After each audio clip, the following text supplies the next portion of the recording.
हवा में गैस, धूल, गंदगी, पराग, वायरस आदि मिल जाने से वायु प्रदूषण जो होता है, इसका प्रभाव सबसे पहले हमारे जीवन और सबसे अधिक तक पड़ता है।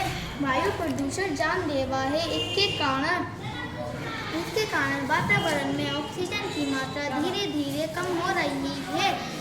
वायु प्रदूषण के कारण पृथ्वी का संतुलन बिगड़ रहा है। नागरीकरण करने के लिए लोग अधिक संख्या में खेतों की जमीन और पेड़ पौधों को काट कर कारखाने आदि का निर्माण किया जा रहा है, जिससे वायु प्रदूषण बढ़ता जा रहा है। पेड़ों की कटाई से ऑक्सीजन की कमी और कार्बन से ऑक्सीजन की कमी और कार्बन डाइऑक्साइड बढ़ रहा है। कारखाने घरों आदि से निकलने वाला धुआं वायु प्रदूषण को बढ़ावा देता है। साथ ही वाहन आदि और घरों पर लगे एसी भी अधिक वायु प्रदूषण कर रहे हैं। वायु प्रदूषण जब वायुमंडल में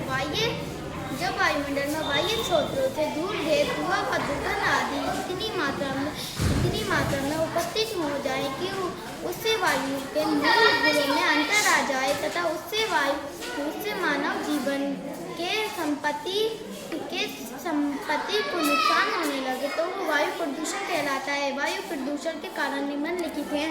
पहला कारण वाहनों से निकलने वाले धुएं, कार्बन, सल्फेट तथा नाइट्रोजन के कार्बन डाइऑक्साइड होते हैं जो वायु को प्रदूषित करते हैं।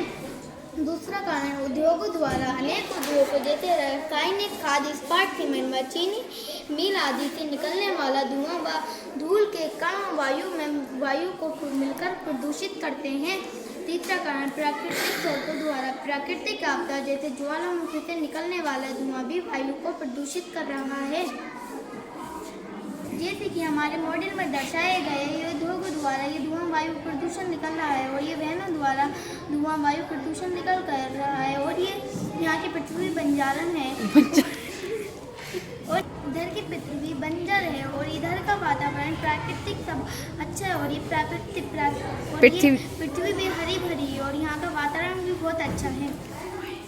प्रदूषण के उपाय जहाँ वायु प्रदूषण से बचने के उपाय वायु प्रदूषण के बारे में बताया गया है, वहीं हमें इससे बचने के उपाय भी ढूंढना चाहिए। इससे बचने का सबसे सरल उपाय पेड़ पौधों को लगाना, वाहनों को कम प्रयोग करना, कारखानों में